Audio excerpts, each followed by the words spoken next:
Library council ഇത്തരത്തിലുള്ളൊരു വിഷയം കേരളത്തിൻ്റെ വിവിധ കേന്ദ്രങ്ങളിൽ അതിൻ്റെ വസ്തുനിഷ്ഠമായിട്ടുള്ള ചരിത്രം ജനങ്ങളോട് പറയാൻ തീരുമാനിച്ചത് തന്നെ ഈ കാലഘട്ടത്തിൽ നടന്നുകൊണ്ടിരിക്കുന്ന നുണപ്രചരണങ്ങളുടെ വ്യാപരണത്തെ തുടർന്നും ആണ് എന്ന് നമ്മൾ ധരിക്കണം. ചരിത്രം അറിയാത്തൊരു സമൂഹമായിട്ട് ഈ സമൂഹം വളർന്നു വരിക. ചരിത്രത്തിനെ മാത്രമല്ല, രാഷ്ട്രത്തിനും ലോകത്തിനും നടക്കുന്ന സാമൂഹിക, രാഷ്ട്രീയ, സാമ്പത്തിക, മത, സാംസ്കാരിക മേഖലകളിലേക്ക് സംഭവ വികാസങ്ങൾ സത്യസന്ധമായി പരിശോധിക്കുവാനോ വസ്തുനിഷ്ഠമായിട്ടുള്ള അപഗ്രഥനം നടത്തുവാനോ ഉള്ള ആൾക്കാരുടെ എണ്ണം വളരെയധികം കുറഞ്ഞുകൊണ്ടിരിക്കുന്ന ഒരു കാലയളവിലാണ് നമ്മൾ ജീവിക്കുന്നത്. അതുകൊണ്ടാണ് ഇപ്പം ഇന്ത്യ അടക്കമുള്ള രാജ്യങ്ങളിൽ നമ്മളിതൊക്കെ കണ്ടുകൊണ്ടിരിക്കുന്നത്. രാഷ്ട്രപിതാവിനെ കുറിച്ച് പറഞ്ഞല്ലോ, രാഷ്ട്രപിതാവ് പറഞ്ഞിട്ടാണ് ബ്രിട്ടീഷ് സാമ്രാജ്യത്തിന് അടിമവേല ചെയ്ത ഒരാൾ മാപ്പ് എഴുതി കൊടുക്കുക എന്ന് പറയുമ്പോൾ പോലും അത്രമാത്രം ഭീതിജനകമായ രീതിയിൽ എന്തും പറയാവുന്ന ഒരു വ്യാപകമായിട്ടുള്ള അസത്യത്തിൻ്റെ ലോകത്തിൽ നമ്മൾ ജീവിച്ചുകൊണ്ടിരിക്കുക. മലബാർ കലാപത്തിനെ കുറിച്ചുള്ള ചരിത്രവും അതിൽ നിന്ന് വരുന്നതാണ് ഈ ഇവരുടെ വർഗീയവാദികളുടെ പ്രചരണം. അപ്പോൾ നമ്മൾ സത്യാനന്തര ലോകത്തിലാണ് ജീവിക്കുന്നതെന്ന് ചരിത്രകാരന്മാരും ഫിലോസഫേഴ്സും ഒക്കെ പറയുന്നു. അതിന് പ്രത്യക്ഷമായിട്ട് അവർ പറയുന്നത് ചെക്കോസ്ലോവാക്യൻ ചിന്തകനായിട്ടുള്ള ഏറ്റവും അധികം പ്രചാരത്തിലുള്ള അദ്ദേഹത്തിൻ്റെ ചിന്തകളാണ് ലോകത്ത്. സെസ്ട്രേക്ക് പറയുന്നത് ഈ സത്യാനന്തര കാലഘട്ടം തുടങ്ങുന്നത് ഈ ആധുനിക ലോകത്ത് തുടങ്ങിയത് ഡൊണാൾഡ് ട്രംപിൻ്റെ തെരഞ്ഞെടുപ്പോട് കൂടിയിട്ടാണ്. ആദ്യം നിന്ന സമയത്ത് നുണകൾ പ്രചരിപ്പിച്ചുകൊണ്ടാണ് ഹിലാരി ക്ലിൻ്റനെതിരായിട്ട് ഡൊണാൾഡ് ട്രംപ് വിജയിച്ചു വന്നിരിക്കുന്നത്. നുണ പടച്ചുവിട്ടുകൊണ്ട് ആ നുണയെ ജനങ്ങളുടെ മസ്തിഷ്കത്തിലേക്ക് കയറ്റിക്കൊണ്ട് വികാരത്തിന് അടിമപ്പെട്ടുകൊണ്ട് ജനങ്ങളെ ചിന്തിപ്പിക്കുക, യഥാർത്ഥ സംഭവങ്ങൾ ജനങ്ങളോട് പറയാതിരിക്കുക, വൈകാരികമായി ജനങ്ങളെ ഉത്തേജിപ്പിക്കുക എന്നുള്ളത് തന്നെയാണ് ഈ സത്യാനന്തര കാലഘട്ടം എന്ന് പറയുന്നത്. ബ്രിട്ടൻ ബ്രെക്സിറ്റിൽ നിന്ന് പോയതും ഇത്തരത്തിലുള്ള നുണകൾ പ്രചരിപ്പിച്ചുകൊണ്ട്. അതിന് ഓരോ രാജ്യം, ഇസ്രായേലിൻ്റെ ചരിത്രം, റഷ്യയുടെ ചരിത്രം, ഇപ്പോഴുള്ള റഷ്യ, ഇസ്രായേൽ, ടർക്കി, അതേമാതിരി ഇന്ത്യ, ഇവിടെയൊക്കെ വ്യാപകമായ നുണകളാണ് പ്രചരിപ്പിക്കപ്പെട്ടുകൊണ്ടിരിക്കുന്നത്. പുടിൻ റഷ്യയിൽ ഭരിക്കുന്ന സമയത്ത് ഭരിച്ചുകൊണ്ടിരിക്കുമ്പോൾ പുടിൻ പറയുന്നത് സാർ ചക്രവർത്തിമാരുടെ ഭരണത്തിലേക്ക് റഷ്യയെ തിരിച്ചു കൊണ്ടുപോകണം. അപ്പോൾ വൈകാരികമായി ജനങ്ങളെ സ്വാധീനിക്കുക. എർഡോഗാൻ തുർക്കിയിൽ പറയുന്നത് പഴയ ഖലീഫമാരുടെ സാമ്രാജ്യം പടുത്തുയർത്തണം. ഇന്ത്യയിലെ ഹിന്ദുത്വ സാമ്രാജ്യത്തിന് വേണ്ടിയിട്ടാണ് വാദിക്കുന്നത്. ഇപ്പൊ ലോകത്തിലെല്ലായിടത്തും ഇത്തരത്തിലുള്ള പൗരാണിക സംസ്കാരത്തിനെയും ചരിത്രത്തിനെയും ജനങ്ങളുടെ മുന്നിലേക്ക് കൊണ്ടുവന്നു. പൗരാണിക കാലഘട്ടമാണ് ലോകത്തിലെ ഏറ്റവും വലിയ കാലഘട്ടം. ആ കാലഘട്ടത്തിനേക്കാൾ എത്രയോ മോശമാണ് പിൽക്കാലഘട്ടത്തിലുണ്ടായിട്ടുള്ള ലോകമെന്ന് പറയുന്ന ഒരു സത്യാനന്തര കാലഘട്ടത്തിലാണ് നമ്മൾ ജീവിക്കുന്നത്. ഇവിടെ സംഘപരിവാർ ചെയ്യുന്നത് അതാണ്. എപ്പോഴും അവർ പൗരാണിക ഇന്ത്യയെ കുറിച്ചാണ് പറയുക. ഭാരതം എന്നുള്ള വാക്കാണ് ഉപയോഗിക്കുക.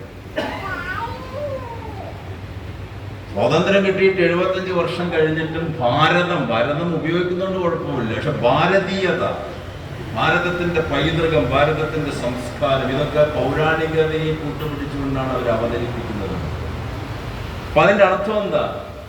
പൗരാണിക കാലഘട്ടത്തിന് ശേഷമുള്ള ഇന്നേ വരെ കാലമൊക്കെ മോശമാണെന്ന് അതിൻ്റെ അർത്ഥം പരോക്ഷമായിട്ട് പറയുന്നത്.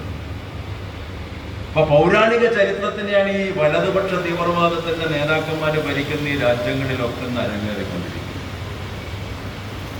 ഇന്ന് ജീവിച്ചിരിക്കുന്ന മറ്റൊരു ചരിത്രകാരനായിട്ടുള്ള യുവാൽ നോവ ഹരാരി, ഇസ്രായേൽ ചരിത്രകാരൻ, അദ്ദേഹം പറയുന്നത് ഡൊണാൾഡ് ട്രംപിന്റെ കാലഘട്ടത്തിലല്ല സത്യാനന്തര ലോകം തുടങ്ങിയത്. ഇത് പണ്ടേ തുടങ്ങിയിട്ടുള്ളതാണ്. ഹിറ്റ്ലറുടെ കാലഘട്ടത്തിൽ തുടങ്ങി. ഹിറ്റ്ലർ നുണ മാത്രം പ്രചരിപ്പിച്ച ഒരാളാണ് ഗീബൽസിന്. സ്റ്റാലിനെ കുറിച്ച് പറയുന്നുണ്ട്. സ്റ്റാലിൻ്റെ ഒരു സഹപ്രവർത്തകരുണ്ടായിരുന്നു വലം കൈയായിട്ട്, ഷെഡ്ഗർ എന്ന് പറയുന്ന കോമ്രേഡ് ഷെഡ്ഗർ എന്ന സ്റ്റാലിൻ വിളിക്കുക. അദ്ദേഹം നുണപ്രചരണം നടത്തിയിട്ടുണ്ട് റഷ്യയിൽ. ഇങ്ങനെ പല ഉദാഹരണങ്ങൾ അദ്ദേഹം പറയുന്നുണ്ട്.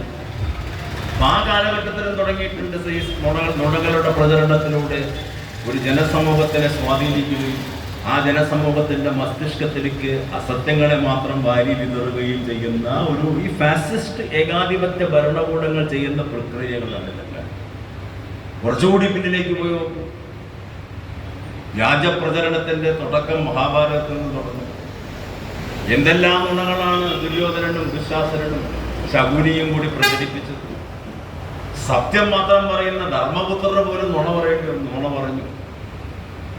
വ്യാജ വാർത്തകളെ സൃഷ്ടിച്ച ഒരു പ്രതി ധർമ്മപുത്രർ അടക്കമാണ്. അശ്വത്ഥാമ മുഞ്ചരാണ്.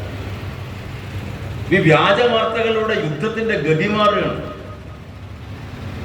ഈ പഴയ കാലഘട്ടം മുതൽക്ക് തന്നെ സത്യാനന്തര ഘടകങ്ങൾക്ക് വലിയ പ്രസക്തി ഉണ്ടെന്ന് പല പഴയ ഗ്രന്ഥങ്ങളും അല്ലെങ്കിൽ സംസ്കാരവും ഒക്കെ പരിശോധിച്ച് നമുക്കറിയാം. ഇപ്പൊ ഇവിടെ സംഘപരിവാർ ചെയ്തുകൊണ്ടിരിക്കുന്ന ഇത് വീണ്ടും പുനർജീവിപ്പിച്ചു കൊണ്ടുവരികയാണ്. ഇന്ത്യൻ ചരിത്രത്തിന്റെ രചന നമ്മളെടുത്ത് പരിശോധിച്ചു. പഴയ കാലഘട്ടത്തിൽ ഇന്ത്യയെ കുറിച്ച് എങ്ങനെയാ ബ്രിട്ടീഷുകാർ കണ്ടത്? അവിടെ നിന്നാണ് ഈ മലബാർ സമരത്തെ കുറിച്ച് അവരുടെ ദുർവ്യാഖ്യാനം വരുന്നത്. ജെയിംസ് മിൽ എന്ന് പറയുന്ന സ്കോട്ടിഷ് ചരിത്രകാരനാണ് ഇന്ത്യ ചരിത്രത്തിനെ ആദ്യമായിട്ട് തൊടുന്ന ഒരു പാശ്ചാത്യ ചരിത്രകാരൻ. അപ്പൊ ഇന്ത്യ ചരിത്രത്തിന് അദ്ദേഹം ലോകത്തിന്റെ മുന്നിൽ അവതരിപ്പിച്ചത് ഹിന്ദു ഇന്ത്യ, മുസ്ലിം ഇന്ത്യ, ബ്രിട്ടീഷ് ഇന്ത്യ എന്നുള്ള രീതിയിലായിരുന്നു. ഹിന്ദു ഇന്ത്യ, മുസ്ലിം ഇന്ത്യ, ബ്രിട്ടീഷ് ഇന്ത്യ. പക്ഷെ ഹിന്ദു ഇന്ത്യ, മുസ്ലിം ഇന്ത്യ, ക്രിസ്ത്യൻ ഇന്ത്യ എന്ന് പറഞ്ഞില്ല, ബ്രിട്ടീഷ് ഇന്ത്യ എന്നാ പറഞ്ഞത്. അപ്പൊ സാമ്രാജ്യത്വത്തിന്റെ വക്താക്കൾ തങ്ങളാണ് സൂര്യൻ അസ്തമിക്കാത്ത ബ്രിട്ടീഷ് സാമ്രാജ്യം. അപ്പൊ ആ സാമ്രാജ്യത്തിന്റെ പേര് തന്നെ അവിടെ കിടക്കണം, ബാക്കി മതത്തിന്റെ പേരാവട്ടെ. ജെയിംസ് മിൽ എന്ന് പറയുന്ന ഈ ചരിത്രകാരൻ, അദ്ദേഹം ഒരു ഫിലോസഫറും കൂടി. അദ്ദേഹത്തിന്റെ മകനാണ് ജോൺ സ്റ്റുവാർട്ട് മിൽ എന്ന് പറയുന്ന ലോക പ്രശസ്തനായ സാമ്പത്തിക വിദഗ്ധൻ. ഈ ജെയിംസ് മില്ലാണ് ഈ ഇന്ത്യൻ ചരിത്രത്തിനെ കുറിച്ച് ആദ്യം ഇങ്ങനത്തെ ഒരു വിവരണം ഉണ്ടാക്കിയിട്ടുള്ളത്. ബ്രിട്ടീഷുകാരുടെ കാലഘട്ടം ആ സമയത്ത് അതാണ് ഇന്ത്യയിൽ പിന്തുടർന്നു പോകുന്നത്. എത്രയോ കാലഘട്ടം, ഒരു 100 കൊല്ലം അത്തരത്തിലുള്ള ഒരു ഇന്ത്യൻ ചരിത്രമാണ് ഇന്ത്യയുടെ ജനങ്ങൾ അറിഞ്ഞത്. ഇതൊരു സത്യാനന്തര കാലമല്ലേ? വസ്തുനിഷ്ഠമായ കാര്യങ്ങൾ പറഞ്ഞു കൊടുക്കാതെ ഈ പുസ്തകമാണ് വ്യാപകമായിട്ട് ഇന്ത്യയിൽ സ്വാതന്ത്ര്യ സമരത്തിന്റെ ആദ്യ നാളുകളിലൊക്കെ പ്രചരിപ്പിക്കപ്പെട്ടത്. ഇതാണ് വ്യാപകമായിട്ട് ബ്രിട്ടീഷ് സ്ഥാപനങ്ങൾ പ്രചരിപ്പിച്ചത്. അപ്പൊ അതിലൂടെ എന്താ ഉണ്ടാവുന്നത്? വിഭാഗീയത, ഭിന്നിപ്പിച്ചു ഭരിക്കുക, രാഷ്ട്രം 2-3 കഷ്ണമാണെന്ന് തുടക്കത്തിലെ ഇവർ പ്ലാൻ ചെയ്തതാണ്. അല്ലാതെ ഇന്ത്യ ഭരിക്കാൻ പറ്റില്ല എന്നവർക്കറിയാം. സായുധ ശക്തിയും സൈനിക ശക്തിയും മാത്രം പോരാ ഇന്ത്യക്ക് ഭരിക്കാൻ. ഇത്രയും ഭൂവിസ്തൃതിയുള്ള ഈ ഉപഭൂഖണ്ഡത്തിനെ മറിച്ച് ഇന്ത്യയെ ഭരിക്കണമെങ്കിൽ അവർക്കറിയാമായിരുന്നു ഇത് മനസ്സിനെ വിഭജിക്കണം. അങ്ങനെയാണ് പൗരാണിക ഇന്ത്യയുടെ കാലഘട്ടം മുതൽക്ക് പിന്നെ ഹിന്ദു ഇന്ത്യയിലേക്കൊക്കെ വരുമ്പോൾ രാജ്യവംശങ്ങളെ കുറിച്ച് തുടങ്ങുന്നു. മുസ്ലിം ഇന്ത്യയിലേക്ക് വരുമ്പോൾ മുഗൾ രാജവംശത്തിനെ കുറിച്ച് പറയുന്നു. ബ്രിട്ടീഷ് ഇന്ത്യയിലേക്ക് വരുമ്പോൾ ഏറ്റവും വലിയ സുവർണ കാലഘട്ടം. ആ ചരിത്ര ഗ്രന്ഥത്തിൽ ബ്രിട്ടീഷ് കാലഘട്ടമാണ് വലുത്, ബാക്കിയുള്ളവർക്കൊക്കെ മോശക്കാരായിരുന്നു എന്നാണ് ജെയിംസ് മിൽ എഴുതി വെക്കുന്നത്. ഓക്സ്ഫോർഡ് സർവകലാശാലയിൽ അടക്കം ഈ പുസ്തകം വ്യാപകമായിട്ട് വിദ്യാർത്ഥികളെ കൊണ്ടും അവിടുത്തെ ജനങ്ങളെ കൊണ്ടും വായിപ്പിച്ചു. അതിനൊരു തിരുത്ത് വരുന്നത് 940-കൾക്ക് ശേഷമാണ്. ഇത്തരത്തിലുള്ളൊരു വലിയൊരു വ്യതിയാനം വരുന്നത് ചരിത്ര രചനയിൽ. അതിന് നേതൃത്വം കൊടുത്തവരാണ് ഇന്ത്യയിൽ ഇന്നും ജീവിച്ചിരിക്കുന്ന പ്രഗത്ഭ പണ്ഡിതയും ചരിത്രകാരിയുമായ റമില താപ്പർ, ബിപിൻ ചന്ദ്ര തുടങ്ങിയിട്ടുള്ള ചരിത്രകാരന്മാർ. അതിന് മുന്നേ DC കൊസാംബിയും എഴുതുന്നുണ്ട്. റമില താപ്പർ എഴുതിയിട്ടുള്ള ആധുനിക ഇന്ത്യ, പൗരാണിക ഇന്ത്യ, ബിപിൻ ചന്ദ്ര എഴുതിയിട്ടുള്ള മോഡേൺ ഇന്ത്യ, ഇവർ രണ്ടാളും കൂടി എഴുതിയിട്ടുള്ള communalism in Indian history writing എന്നുള്ള പുസ്തകം, writing of communalism in Indian history. ഇതാണ് ഈ വലിയ പഴയ കോൺസെപ്റ്റിനെ മാറ്റിമറിച്ചത്. റമില താപ്പറോടും ബിപിൻ ചന്ദ്രയോടും അല്ലെങ്കിൽ SD ശർമ്മയോടും അങ്ങനെയുള്ള ഒരുപാട് ചരിത്ര പണ്ഡിതന്മാരോടും ഇന്ത്യ കടപ്പെട്ടിരിക്കുന്നത്. ചരിത്രം പഴയ കാലഘട്ടത്തിൽ എഴുതപ്പെട്ടിട്ടുള്ളത് ഒരു ലിബറൽ ചിന്താഗതിയോട് കൂടിയിട്ടായിരുന്നു ഈ സ്വാതന്ത്ര്യ സമരത്തിന്റെ ആദ്യ നാളുകൾ. പിന്നീട് അതിലേക്ക് മാർക്സിയൻ കാഴ്ചപ്പാടുമായിട്ട് ചരിത്രരചന വരുന്നത് ഈ 2 വ്യക്തികളിലൂടെയാണ്. പരിപൂർണമായ മാർക്സിസ്റ്റ് തിയറിയെ ബന്ധപ്പെടുത്തിക്കൊണ്ടൊന്നല്ല റമീല താപ്പർ, എന്നാൽ ഒരു ഇടതുപക്ഷ വീക്ഷണത്തിലൂടെയാണ് എഴുതുന്നത്. മനുഷ്യന് പ്രാമുഖ്യം കൊടുക്കുന്നു. പഴയ ചരിത്രത്തിലോ ഒരു രാജാവാണ്, ഏത് രാജാവാണോ ഭരിക്കുന്നത് ആ രാജാവിന്റെ മതം എന്താണ്, അതാണ് ആ നാടിന്റെ മതം. അങ്ങനെയാ ചരിത്രം എഴുതപ്പെട്ടിട്ടുള്ളത് ഈ ജെയിംസ് മില്ലിന്റെ പുസ്തകത്തിൽ.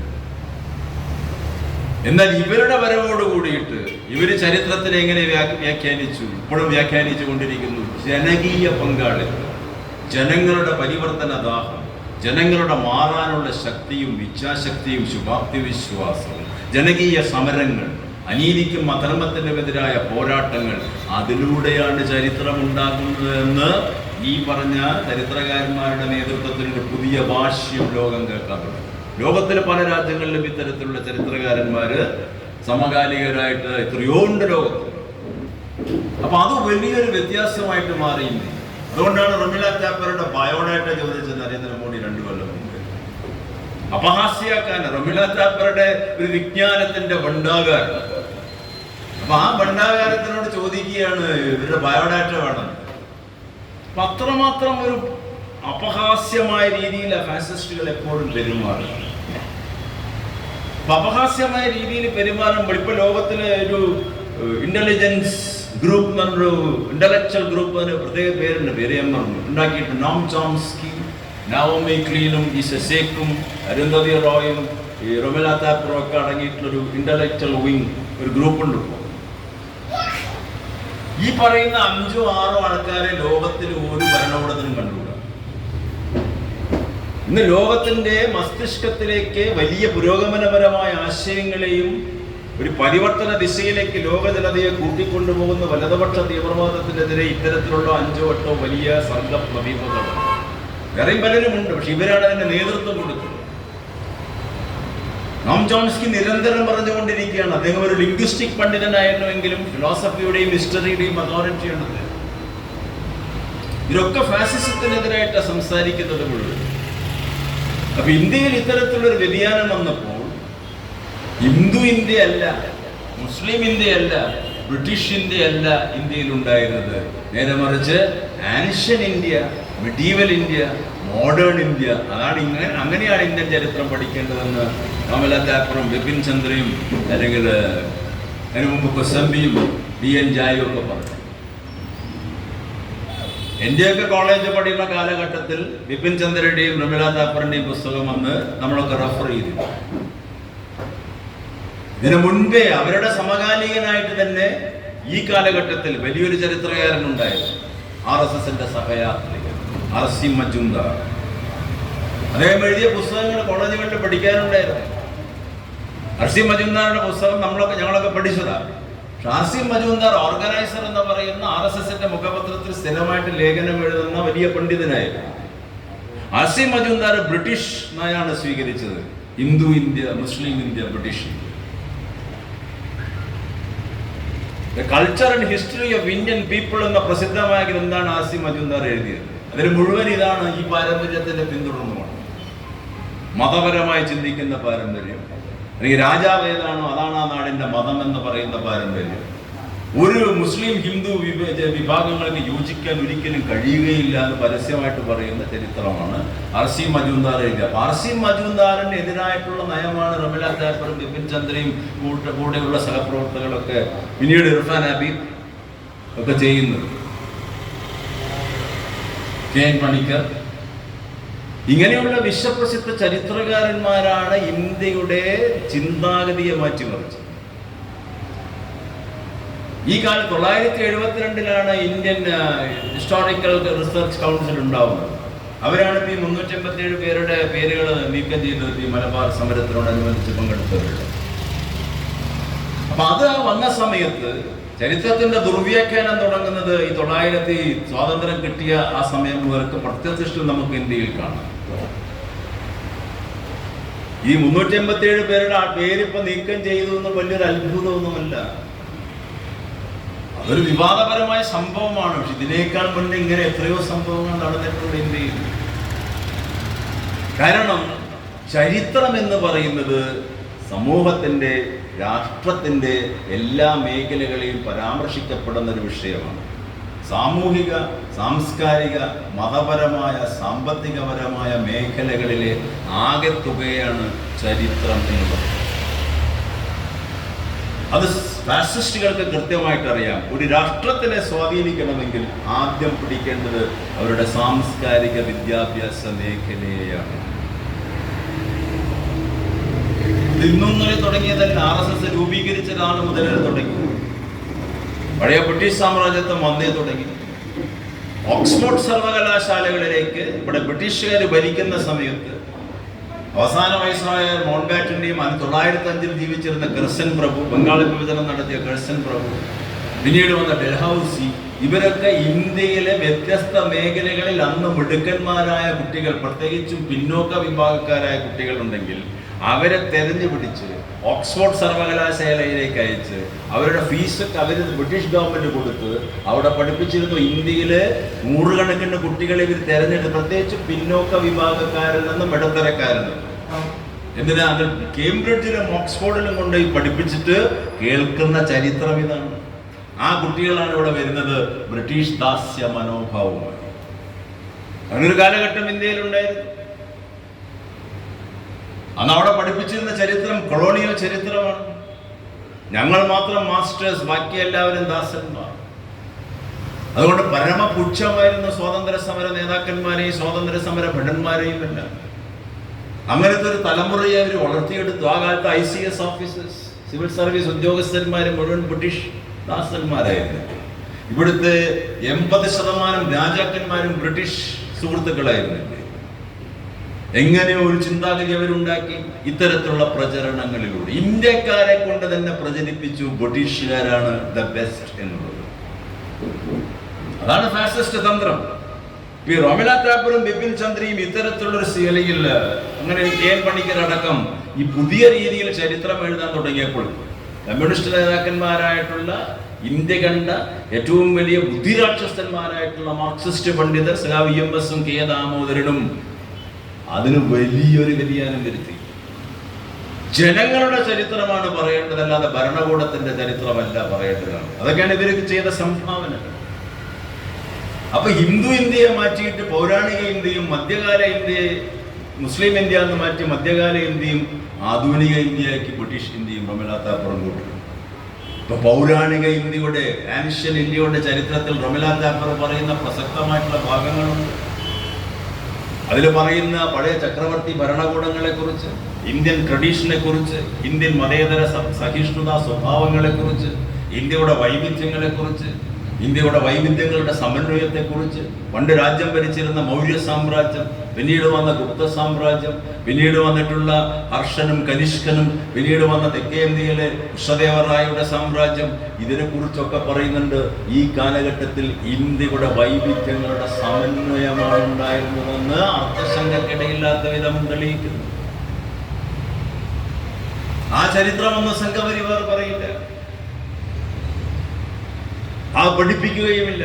മൗര്യ സാമ്രാജ്യം എന്ന് പറഞ്ഞാൽ ചന്ദ്രഗുപ്തന്റെ സാമ്രാജ്യം പഴയ റോമാ സാമ്രാജ്യത്തിന്റെ 3/4 ഭാഗം വിസ്തൃതിയുള്ള സാമ്രാജ്യമാണ്. ആ ചന്ദ്രഗുപ്തൻ ജൈന വിശ്വാസിയായിരുന്നു.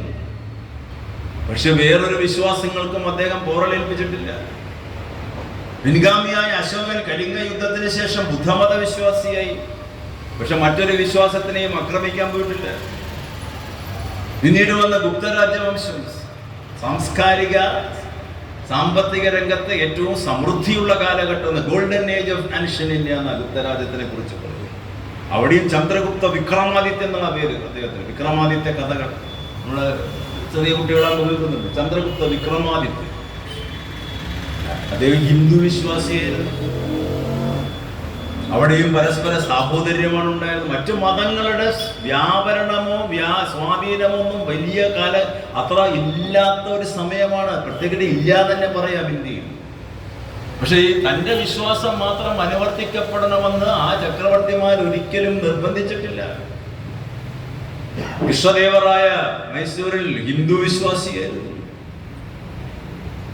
അങ്ങനെ ഒരുപാട് ചരിത്രത്തിനെ കുറിച്ച് റോമില താപ്പറും ബിപിൻ ചന്ദ്രയും ഈ KN പണിക്കർ സാറും ഒക്കെ പറയുന്നുണ്ട്. ഇതൊന്നും സംഘപരിവാറിന് ഇഷ്ടമാണ്. 1920 മുതൽ തുടങ്ങി അവരുടെ വെപ്രാളം. RSS 925 രൂപീകൃതമായ അന്ന് മുതൽ ഇന്നേ വരെ വസ്തുതകളെ വളച്ചൊടിക്കും. ചരിത്രത്തിനെ ശരിയായ രീതിയിൽ പറയാൻ അവർ സമ്മതിക്കില്ല. ഈ രാജ്യത്തല്ല, എല്ലാ രാജ്യത്തും ഇത്തരത്തിലുള്ള ഫാസിസ്റ്റ് സംഘടനകൾ. 300 ചില്ലുവാനം ജൂത സ്മാരകങ്ങളെയാണ് ഹിറ്റ്ലർ തകർത്തത്. ജൂതന്മാരുടെ സംസ്കാരവും പാരമ്പര്യവും ജർമ്മൻ ജനത അറിയേണ്ട, എന്നെ കുറിച്ച് മാത്രം ഓർത്താൽ മതി തന്നെ പരസ്യമായിട്ട് പ്രഖ്യാപിച്ചത്. അതാണ് ഫാസിസം. അത് തന്നെയാണ് ഇപ്പോൾ ഇവിടെയും ചെയ്തുകൊണ്ടിരിക്കുന്നത്. മുസോളിനിയും അതാണ് ചെയ്തത്. മുസോളിനി പറയുന്ന പ്രസിദ്ധമായ ഒരു വാചകമുണ്ട്: മനുഷ്യമോചനം സാധ്യമാവുക ഫാസിസത്തിലൂടെയാണ്. ഈ ജനാധിപത്യം, സോഷ്യലിസം എന്നുള്ള വാക്കുകളൊക്കെ വിഡ്ഢികളുടെ വാക്കാണെന്ന് മുസോളിനി എഴുതി വെച്ചത്. അതാണ് ഗോൾവാൾക്കർ റിപ്പീറ്റ് ചെയ്യുന്ന വിചാരധാര. അതേ വാചകമാണ് റിപ്പീറ്റ് ചെയ്യുന്നത്. ചരിത്രത്തിനെ വളച്ചൊടിക്കാൻ വലിയ ഇഷ്ടമാണ്, വലിയ ധൃതിയാണ്. കാരണം മസ്തിഷ്കത്തിനെ സ്വാധീനിച്ചു കഴിഞ്ഞാൽ ഒരു രാഷ്ട്രത്തിന്റെ സ്വഭാവത്തിനെയും രാഷ്ട്രത്തിന്റെ മറ്റു രംഗങ്ങളെയും തങ്ങൾ നിശ്ചയിച്ചതുപോലെ നയിക്കപ്പെടാമെന്ന് ഇവർക്കറിയാം.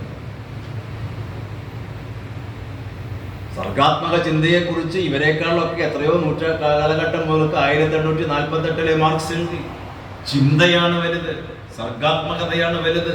മനുഷ്യ ചിന്തിക്കൂ, ഈ പ്രപഞ്ചത്തിന്റെ മാനദണ്ഡം മനുഷ്യനാണ് ഇത് എഴുതി വെച്ച മഹാമനീഷിയായ കാറൽ മാർക്സ് ചിന്തയ്ക്ക് പ്രാധാന്യം കൊടുത്തു, പുരോഗമനപരമായിട്ടുള്ള പരിവർത്തനങ്ങൾക്ക് പ്രാധാന്യം കൊടുത്തു. ഇതൊക്കെ മാർക്സ് അന്ന് എഴുതി.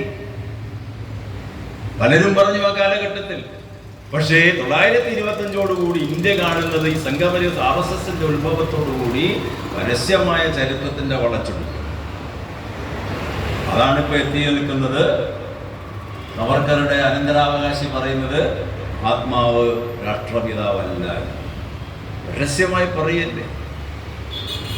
ഒരു ജനാധിപത്യ മതേതര ഭരണകൂടമാണ് വെച്ചാൽ അപ്പ ജയിലിടണ്ടേ? അതല്ലേ ഏറ്റവും വലിയ രാജ്യദ്രോഹം.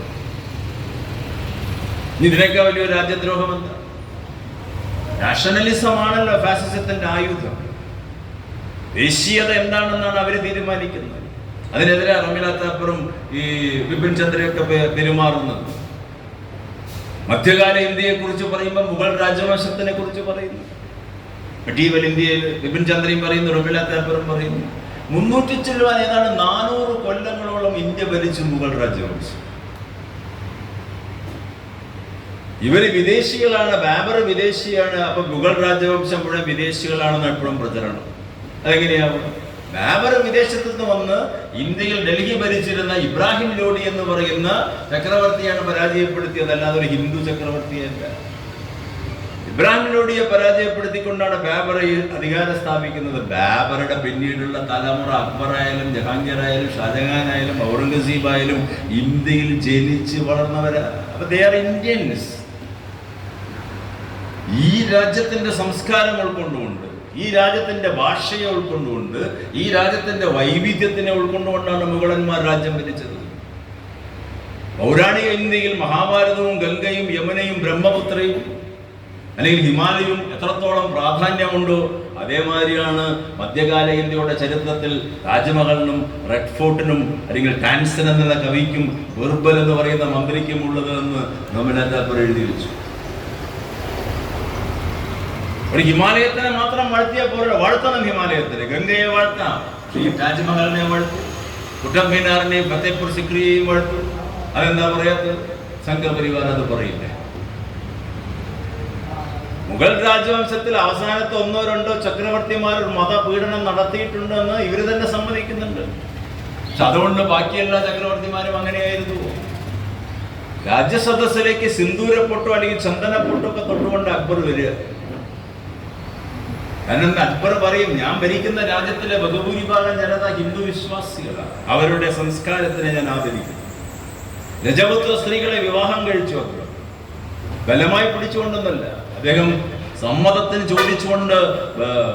അദ്ദേഹത്തിന്റെ ഏറ്റവും വലിയ പ്രധാനപ്പെട്ട മന്ത്രിയായിരുന്നു ക്ഷത്രിയനായ രാജ ടോഡർമാൻ. അക്ബറിന്റെ ഉപദേശകൻ അദ്ദേഹമാണ്. രാജ ടോഡർമാനാണ് ഈ രജപുത്ര സ്ത്രീകളെ രാജകുമാരിമാരെ കണ്ടെത്തി വിവാഹത്തിന് ഏർപ്പാട് ചെയ്തത്, പരസ്പര സമ്മതത്തോടുകൂടി. എന്തിനാ അദ്ദേഹം ചെയ്തത്? ഹിന്ദു മുസ്ലിം വ്യത്യാസമില്ല എന്ന് കാണിക്കാൻ. വലിയൊരു സംസ്കാരമാണ് അക്ബർ സൃഷ്ടിച്ചത്. എല്ലാ രംഗത്തും, വൈവാഹിക രംഗത്ത് മാത്രമല്ല, എഴുത്തിലായാലും വായനയിലായാലും കലയിലായാലും ഇന്ത്യയിലെ മധ്യകാല ഇന്ത്യയിലെ കലാസാംസ്കാരിക രംഗത്തിന്റെ ചൈതന്യമായിരുന്നു അക്ബറുടെ കാലഘട്ടം. വിശ്വസംഗീത പ്രതിഭയായ ടാൻസൻ ആ കാലഘട്ടത്തിലുള്ള ആളാണ്. പഴയ കാലഘട്ടത്തിൽ കാളിദാസന്റെ സ്ഥാനം എന്താണോ അതാണ് ടാൻസന്റെ സ്ഥാനം.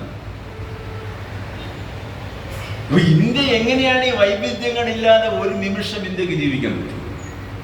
പാടില്ല. ഇവിടെ ഏകശിലാരൂപമാകണം. ഇവിടെ ഒരു മതമേ പാടുള്ളൂ, ഇവിടെ ഒരു സംസ്കാരമേ പാടുള്ളൂ, ഇവിടെ ഒരു തരത്തിലുള്ള ചിന്തയെ പാടുള്ളൂ എന്ന് പറയുന്ന ഹൃദയശാസ്ത്രമാണ് ഫാസിസം. അതാണ് ഓരോന്നോരോന്നായിട്ട് നടപ്പിലാക്കിയത്. അവർക്ക് അറിയാം ഇത് മുഗൾ രാജവംശത്തിന്റെ ചരിത്രം അറിയാം, എല്ലാവരുടെയും ചരിത്രം അറിയാം. പക്ഷെ അത് മനഃപൂർവ്വം അവരതിനെ നിഷേധിക്കുന്നു, ജനങ്ങളോടത് പറയുകയുമില്ല. കുട്ടികളത് പഠിക്കാൻ പാടില്ല, സർവകലാശാലകളുടെ സിലബസ് മാറ്റുന്നു. എല്ലാ സിലബസുകളും ഇപ്പൊ മാറിക്കൊണ്ടിരിക്കുക.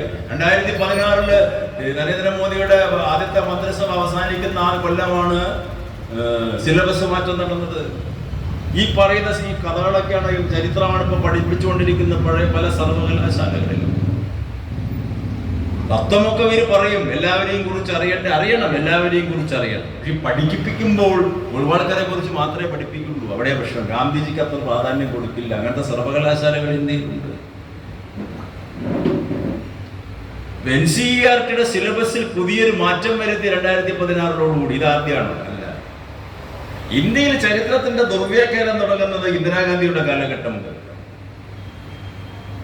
ഇന്ദിരാഗാന്ധി പഴയ വലിയ വിശ്വമാനവികതയുടെ സംസ്കാരമായ ദേശീയ പ്രസ്ഥാനത്തിന്റെയും പഴയ മതേതര പാരമ്പര്യത്തിനെയൊക്കെ തകർത്തെറിഞ്ഞുകൊണ്ട് തനിക്കും കുടുംബത്തിനും ആശ്രിത വത്സരക്കും വേണ്ടിയിട്ടുള്ള ഒരു ഭരണകൂടത്തിന്റെ ഒരു സൃഷ്ടികർമ്മം നടത്തിയപ്പോൾ അവർക്ക് അനുകൂലമായി ചരിത്രത്തെ, അങ്ങനെയാണ് നെഹ്റു കുടുംബത്തിന് അപ്രമാദിത്വം വരാൻ തുടങ്ങിയത്. നെഹ്റുവിന്റെ കാലഘട്ടത്തിൽ പോലും ഇല്ലാത്ത അപ്രമാദിത്വമാണ് ചരിത്ര ദുർവ്യാഖ്യാനത്തിലൂടെ ഇന്ദിരാഗാന്ധിയുടെ കാലഘട്ടത്തിൽ വരുന്നത്, അവരുടെ മക്കൾക്ക് വരുന്നത്. ചരിത്രം ദുർവ്യാഖ്യാനിക്കപ്പെടുന്ന പല രംഗങ്ങളിലും ദേശീയ പ്രസ്ഥാനത്തിന്റെ ചരിത്രങ്ങളൊക്കെ. ലാൽ ബഹദൂർ ശാസ്ത്രി മറക്കപ്പെട്ടു. മൗലാന ആസാദിനെ കുറിച്ച് ആരും ഒന്നും പറയുന്നില്ല. സുഭാഷ് ചന്ദ്രബോസ് പോലും വിസ്മരിക്കപ്പെടുന്നു. ഇതൊക്കെ ഈ കാലഘട്ടത്തിൽ തുടങ്ങിയത്. അതിനെയും പ്രമിള താക്കൂർ എതിർക്കുന്നുണ്ട്. ഒരു ഗാന്ധിജിയും നെഹ്റു മാത്രമല്ലല്ലോ, 100 കണക്കിന് യുഗപുരുഷന്മാർ ജനിച്ച ഭൂമിയല്ലേ. വിവേകാനന്ദ സ്വാമികളെ പോലും എന്നുകൊണ്ട് സംഘപരിവാർ ദുർവ്യാഖ്യാനിക്കുന്നു. ഇതിലൊക്കെ വിവേകാനന്ദ RSSന്റെ ഏറ്റവും വലിയ നേതാവാണെന്ന് അവർ പറഞ്ഞിട്ടുണ്ട്. വിവേകാനന്ദന്റെ പുസ്തകങ്ങൾ വായിച്ചാൽ, വിവേകാനന്ദന്റെ ചിന്തകൾ വായിച്ചാൽ അദ്ദേഹത്തെ ഇത്രമായ മാനവികതയും മനുഷ്യസ്നേഹവും ഉയർത്തിപ്പിടിച്ച ഒരു പുരോഗമന ചിന്താഗതിക്കാരനുണ്ട്. 34-ാമത്തെ വയസ്സിൽ സമാധിയായി ലോകം മുഴുവൻ സഞ്ചരിച്ചു. അതിൻ്റെ ഇടയിൽ വിജ്ഞാനത്തിന്റെ പ്രവാഹമാണ് അദ്ദേഹത്തിന്റെ പുസ്തകങ്ങളിൽ മുഴുവൻ. ഒരു സന്യാസി എന്ന് പറയുമെങ്കിലും ഇപ്പൊ കാണുന്ന സന്യാസിമാരെ പോലെയല്ല. നിങ്ങൾക്കൊക്കെ അറിയാം, വിവേകാനന്ദൻ സിഗരറ്റ് വലിച്ചിരുന്നു, പരസ്യമായിട്ട് സിഗരറ്റ് വലിക്കും അദ്ദേഹം. ചില സമയത്ത് ദിവസം ആട്ടും സൂപ്പ് ഒരു ഗ്ലാസ് കുടിക്കും. അവസാന കാലഘട്ടത്തിൽ അമേരിക്കയിൽ സുഖമില്ലാതിരിക്കുമ്പോൾ അദ്ദേഹത്തിന്റെ ഡോക്ടർ വില്യം ഹെഗ്ഡേഴ്സൺ, അദ്ദേഹത്തിന്റെ വീട്ടിലാണ് താമസിച്ച വിവേകാനന്ദൻ. സുഖമില്ല, എന്ത് മരുന്ന്, എന്ത് ചികിത്സ വേണ്ട, ഡോക്ടർ മരുന്നൊന്നും വേണ്ട, രാവിലെയും വൈകുന്നേരം ഒരു ഗ്ലാസ് പശുവിന്റെ സൂപ്പ് കുടിക്കാൻ നല്ലതാണ്. വിവേകാനന്ദ സാഹിത്യ സർവസ്വത്തിൽ എഴുതി വെച്ചിട്ടുണ്ട്. അങ്ങനെ പറഞ്ഞ വിവേകാനന്ദ സ്വാമി ജനിച്ച നാട്ടിലാണ് ഇവിടെ പശുവിനെ തൊട്ട ആൾക്കാരെ കൊണ്ടുവന്നത്. ചരിത്രത്തിന്റെ ദുർവ്യാഖ്യാനങ്ങൾ. ഉപനിഷത്തിലെ ഏറ്റവും വലിയ ചിന്തകനായിട്ടുള്ള യാജ്ഞവൽക്ക മഹർഷി വലിയ സംവാദം നടത്തുന്നുണ്ട് ഭാര്യയോടും മറ്റൊരു പണ്ഡിതയോടും കൂടിയിട്ട്. അവരും പറയുന്നുണ്ട് പശുവിന്റെ സൂപ്പ് കുടിക്കണമെന്നുള്ളത്. പശുവിനെ കൊന്നതുകൊണ്ട് കുഴപ്പമില്ല. ഞാനിതൊക്കെ സൂചിപ്പിക്കുന്നത് എങ്ങനെ ഈ മലബാർ സമരത്തിന്റെ ചരിത്ര ദുർവ്യാഖ്യാനം നടക്കുമ്പോൾ അതിന്റെ മുന്നേ ഇതൊക്കെ നടന്നിട്ടുണ്ട്.